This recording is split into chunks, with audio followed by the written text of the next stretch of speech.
সবাই কেমন আছ? আমি তোমাদের সাহায্য করতে এসেছি। ওরে বাবা, এ তো দেখি পাহাড়ের সমান মানুষ।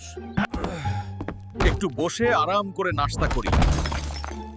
ওপস, তোমাদের চেয়ারগুলো এত দুর্বল কেন ভাই? দাঁড়াও ভাবি, আমি পানি তুলে দিচ্ছি। মানে পানি তো এলো না, কলটাই চলে এলো। আজ আমি হাল চাষ করব। বাঁচাও, এ তো আমাকেই উড়িয়ে নিয়ে যাচ্ছে।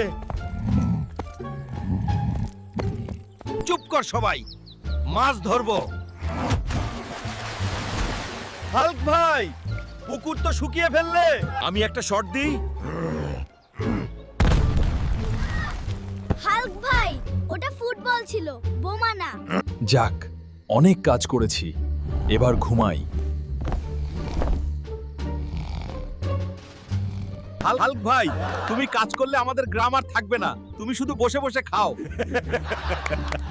সরি ভাই সব।